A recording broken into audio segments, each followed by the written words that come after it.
Hello everyone, पहले तो आप सभी को जन्माष्टमी की हार्दिक शुभकामनाएं। ठीक है, आपकी और आपकी पूरी फैमिली को हमारी तरफ से शुभकामनाएं। ठीक है, तो आज हम प्रॉब्लम नंबर P12 कर रहे हैं। देखो इस प्रॉब्लम में क्या है, हमारे पास रिएक्टेंट गिवन है, रिएजेंट गिवन है, सॉल्वेंट भी गिवन है और प्रोडक्ट भी गिवन है, सब कुछ गिवन है।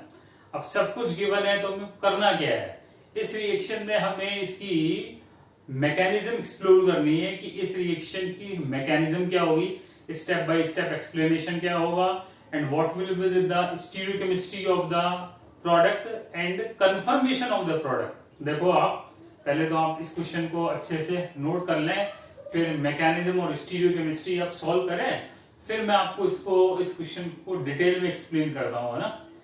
तो देखो आपके पास है क्या यहाँ, देखो आप फंक्शनल ग्रुप आइडेंटिफाई करो। This one is alkene.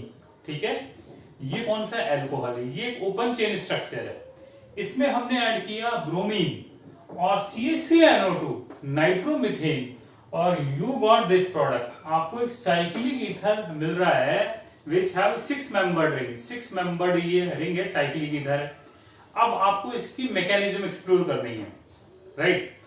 तो पहले तो देखो ऐसा कोई भी क्वेश्चन आया ना, तो पहले आप क्या करो, पहले तो आप ये आइडेंटिफाई करो कि उस रिएक्टेंट में फंक्शनल ग्रुप कौन कौन सा है, नंबर 1। नंबर 2 रिएजेंट कौन है, नंबर 3 उसमें कोई सॉल्वेंट है क्या, नंबर 4 प्रोडक्ट जो बन रहा है वो कैसे बना होगा। थोड़ा आप सोचो, आप थॉट करो आप, ठीक है, और उसकी स्टीरियोकेमिस्ट्री क्या होगी। ठीक है, नेक्स्ट स्टेप आप ये आइडेंटिफाई करो कि उस रिएक्शन की मैकेनिज्म कौन सी होगी।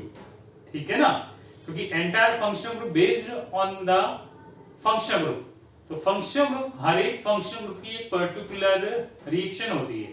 ठीक है, जैसे देखो मैं बात करूं एल्कीन की, एल्कीन की मेन रिएक्शन कौन सी, इलेक्ट्रोफिलिक एडिशन। ठीक है, अब इसमें एल्कीन भी है और एक बार बताओ एल्कोहल भी है। ठीक है, एल्कोहल की मेन रिएक्शन कौन सी होती है, NSR, nucleophilic substitution reaction, right. तो पहले तो आप इसको सॉल्व करो, फिर मैं इसको डिटेल में आपको एक्सप्लेन करता हूं, है ना, राइट।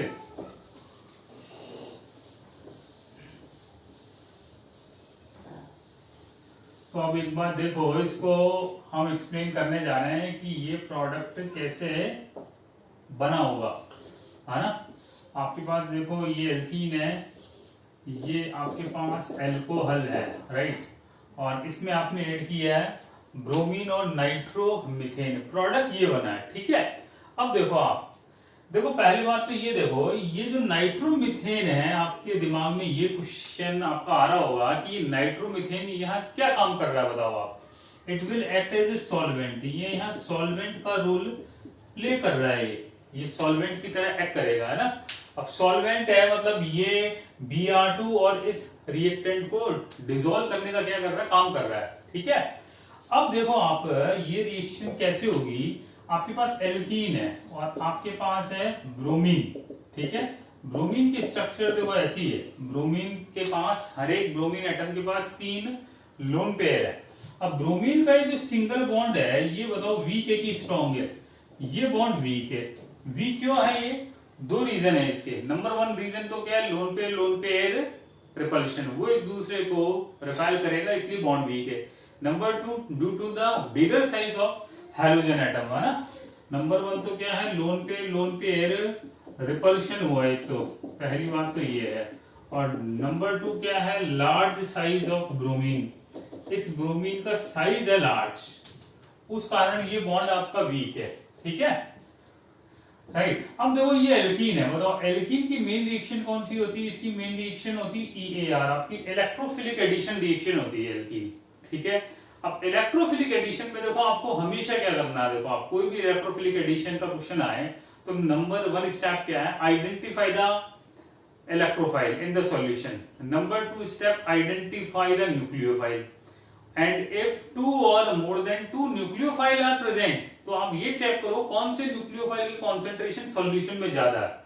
जिसकी कॉन्सेंट्रेशन सॉल्यूशन में ज्यादा होगी उसकी अटैक करने की प्रोबेबिलिटी ज्यादा होगी और वो प्रोडक्ट मेजर देगा, और जिसकी कॉन्सेंट्रेशन कम है वो माइनर प्रोडक्ट देगा।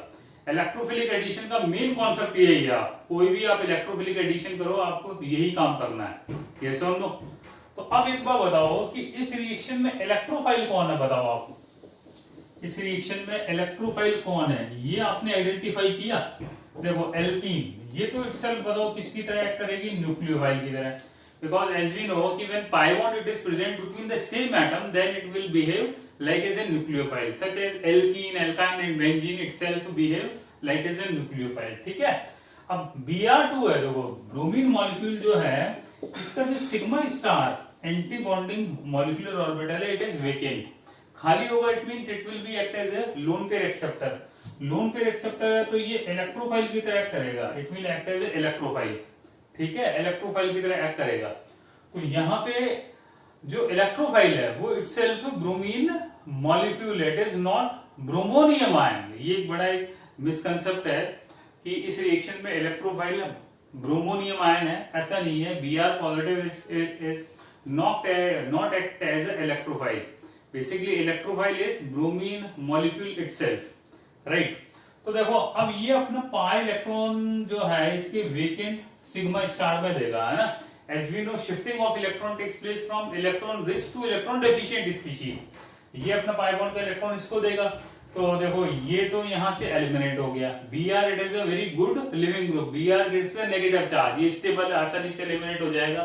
और Br2 एल्कीन से रिएक्ट करके कौन सा इंटरमीडिएट बनाता है, नॉन क्लासिकल या classical, non classical intermediate, which is also known as cyclic bromonium ion, है ना। क्लासिकल इंटरमीडिएट में ओपन चेन इंटरमीडिएट होता प्रोड्यूस है, नॉन साइक्लिक मतलब non classical cyclic intermediate produce होगा in which octet of each atom is complete, ठीक है। तो देखो ये आपका साइक्लिक ब्रोमोनियम आयन प्रोड्यूस होगा, तो मैं यहाँ ये साइक्लिक ब्रोमोनियम आयन प्रोड्यूस कर रहा हूं। ये देखो आपकी स्ट्रक्चर ऐसी है और ये बन गया साइक्लिक ब्रोमोनियम आयन, और देखो ये तो देखो एज इट इज है ही, ये तो अल्कोहल एज इट इज है ही, प्लस यहां से क्या एलिमिनेट हो गया, Br नेगेटिव आपका एलिमिनेट हो गया, it will act as a leaving group, ठीक है। अब मान लो फर्स्ट कार्बन, ये सेकंड, ये थर्ड, ये फोर्थ, ये फिफ्थ, ये सिक्स्थ, ये सेवंथ, ओके, नंबरिंग कर लो जैसे हमें कोई डाउट नहीं रहे, ठीक है। ये तो स्टेप हो गया फर्स्ट। अब देखो नॉन क्लासिकल इंटरमीडिएट का बनना, यही इस रिएक्शन का आरडीएस स्टेप है, यही इस रिएक्शन का स्लो स्टेप है ना, बिकॉज देखो 3 मेंबर्ड रिंग बन रही है, वो अनस्टेबल है। दूसरी बात Br का साइज बड़ा है, तो वो मतलब आग में घी का काम कर रहा है, वो और ज्यादा अनस्टेबिलिटी पैदा कर रहा है, और ज्यादा इसको डैमेज कर रहा है। अब आइए, अब अपने पास सॉल्यूशन में देखो न्यूक्लियोफाइल 2 है, एक तो न्यूक्लियोफाइल है Br नेगेटिव, दूसरा है अपने पास एल्कोहल। लेकिन बताओ किसके अटैक करने की प्रोबेबिलिटी ज्यादा होगी, एल्कोहल की। रीजन क्या है, लॉजिक क्या है, सिंपल है, alcohol it is present with in the same molecule, ये एक ही मॉलिक्यूल के अंदर प्रेजेंट है, जबकि Br नेगेटिव एक्सटर्नल न्यूक्लियोफाइल है, where alcohol will act as a internal nucleophile, ये within the molecule present है, दैट्स व्हाई इसके अटैक करने की प्रोबेबिलिटी Br नेगेटिव के कंपैरेटिवली ज्यादा होगी, इसीलिए ये मेजर प्रोडक्ट देगा, नंबर 1। नंबर 2 आपके पास प्रोडक्ट में दिया हुआ भी है, ठीक है ना। वैसे तो सब्जेक्टिव क्वेश्चन है, तो ऑक्सीजन आ रहा है तो डेफिनेटली ऑक्सीजन ही अटैक कर रहा होगा, लेकिन ये तो सब्जेक्टिव क्वेश्चन है, आपके पास ऑब्जेक्टिव में आ जाए तो आपको मेजर प्रोडक्ट एल्कोहल से बनाना है, ठीक है। तो अब देखो एल्कोहल अटैक करेगा, अब एल्कोहल के पास देखो 2 ऑप्शन है, या तो ये सेकंड कार्बन पे अटैक करेगा या थर्ड कार्बन पे अटैक करेगा। अब क्वेश्चन आता है अटैक करेगा कहां, लॉजिकली देखो कहां अटैक करेगा। Br पॉजिटिव इलेक्ट्रॉन डेफिशिएंट है, ये बॉन्ड के इलेक्ट्रॉन को खींचेगा, that's why this carbon second and third carbon both carbon gets the positive charge। अब पॉजिटिव चार्ज स्टेबल का है, ये बता दो मेरे को आप, पॉजिटिव चार्ज स्टेबल है सेकंड कार्बन पे, क्योंकि यहाँ सेकंड कार्बन पे 2 मिथाइल ग्रुप है, तो पॉजिटिव चार्ज यहाँ आप ड्रॉ करोगे ना सेकंड कार्बन पे, तो एक तो ये हाइपर कॉन्जुगेशन से स्टेबल होगा और एक प्लस आई इफेक्ट से स्टेबल होगा, दैट्स व्हाई जो एल्कोहल है वो यहाँ से बैक साइड अटैक करेगा, देखो आप सेकंड कार्बन पे, और ये यहां से ऐसे रिंग ओपन हो जाएगी, 3 मेंबर्ड रिंग, ओके। तो देखो ये 1 2 3 4 5 6, ये 6 मेंबर्ड रिंग प्रोड्यूस हो जाएगी, ठीक है। ये 6 मेंबर्ड रिंग प्रोड्यूस होगी, और देखो स्ट्रक्चर बनेगी क्या, ऑक्सीजन जैसे ही अपना लोन पेयर सेकंड कार्बन को देगा, oxygen gets the positive charge, oxygen पे पॉजिटिव चार्ज आ जाएगा, इसको क्या बोलोगे आप, ऑक्सोनियम आयन, जो कि अनस्टेबल है, और ये रिंग ऐसे इस तरह से ओपन हो गई यहाँ, तो देखो आप यहाँ पे ये तो आ गया आपका ऑक्सीजन, ठीक है ना, और इससे क्या है जुड़ा हुआ मिथाइल।